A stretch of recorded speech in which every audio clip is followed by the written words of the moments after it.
Comment est-ce que l'Afrique peut rattraper l'Occident en seulement 10 ans? Ouais. Comment est-ce que l'Afrique peut rattraper l'Occident en seulement 10 ans?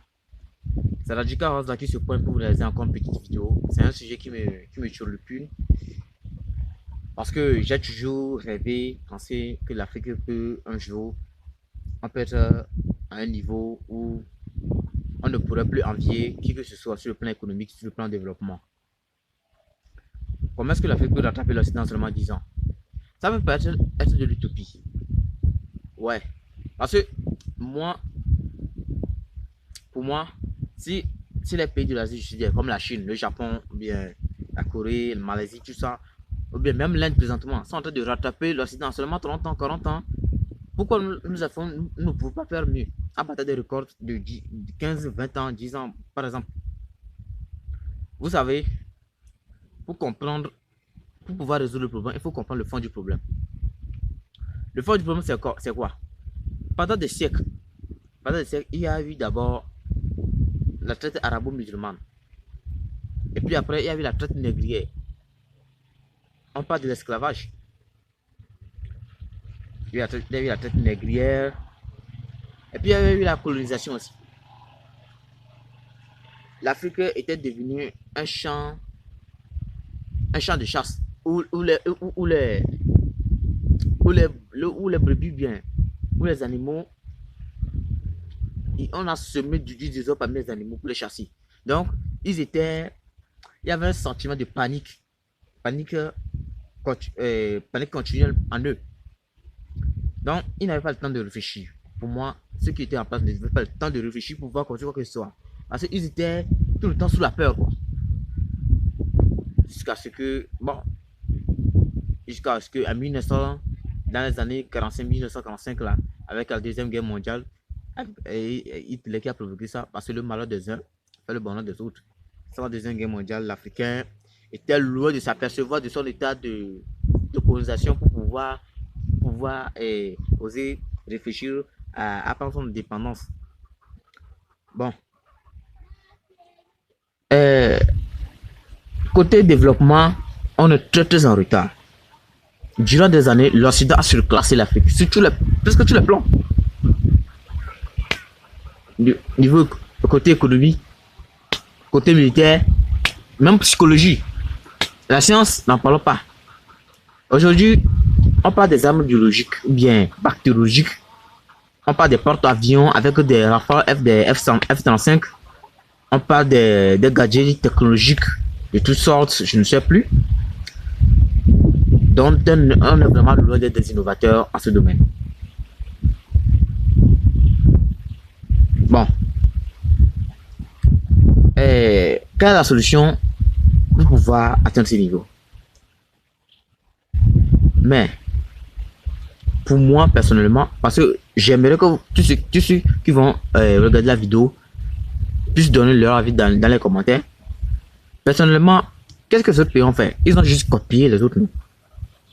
Est-ce que c'est maintenant que l'Afrique va commencer par faire des recherches pour pouvoir savoir comment on va faire téléphone, comment on va faire voiture, comment on va faire porte-avions? Non, il faut juste prendre les exemples des autres, les copier. C'est comme mettre à l'école. Tu fais copier-coller un peu pour les émuler. Parce que beaucoup de pays font des développements industriels. Tu faut développer toutes ces stratégies. Sur quelle base? Sur la base de l'éducation. Sur la base de l'éducation.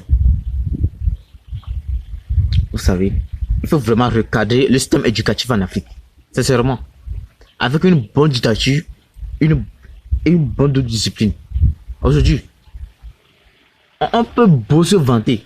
Vous savez, vous regardez la RDC, vous regardez la Libye, ou bien vous regardez beaucoup de pays en Afrique, on peut beau se vanter prendre des ressources naturelles sous notre sous-sol. Mais est-ce que on a les stratégies, on a les techniques qu'il faut? C'est toujours les autres, c'est toujours l'Occident qui a cette stratégie technique pour pouvoir extirper même ces ressources. Hein? Même la pêche, les chalutiers, tout ça là. On a toujours des pirogues. Nous, on a toujours des pirogues. On a des pirogues. Pour l'agriculture. Est-ce qu'on sait fabriquer les tracteurs? Non, on ne sait pas fabriquer tout ça. Bon, le problème encore, il y a encore un petit problème. Il faut une volonté politique. Mais est-ce que notre élite politique, est-ce qu'il a intérêt à ce que cette population, cette jeunesse soit instruite? Est-ce qu'ils veulent vraiment un développement concret pour l'Afrique? C'est la question qu'il faut demander. Mais on dit que la liberté ne se donne pas, ça s'arrache. Donc c'est notre combat à nous. Parce que pour se développer, il faut l'abnégation d'une génération tout entière. D'une génération tout entière. Aujourd'hui, on partout dans l'amusement, dans la distraction comme pas possible.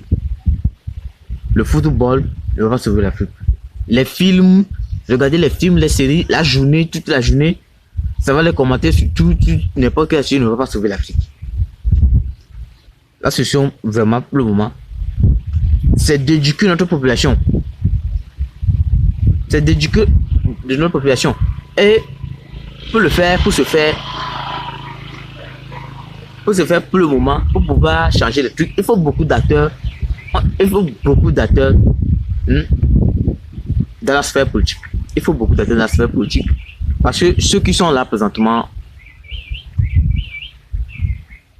ils manquent d'action. Ils se manquent d'action. On ne vit pas, on ne peut pas vivre seulement. Ils ne servent, moi je vais te dire, je ne pense pas qu'ils servent correctement la population.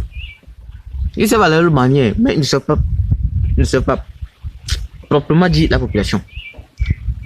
Ce n'est pas pour se gonfler, pour avoir les prérogatives, aller voyager, tout, dire qu'on a réussi dans la vie. Non, on ne se développe pas comme ça juste parce que quelqu'un a construit une maison, les voitures, les voyages, tout. Non, on ne se développe pas comme ça. Il faut des visions. Il faut des visionnaires. Il faut des visionnaires.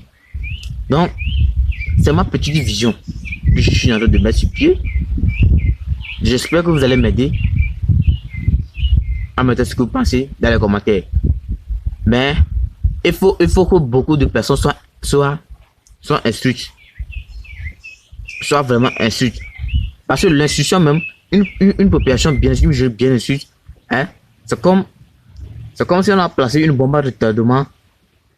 Pour moi personnellement, une jeunesse bien instruite en Afrique présentement est comme une bombe à retardement placée à côté de l'élite politique. Donc, l'élite politique sera sous pression d'agir dans le bon sens.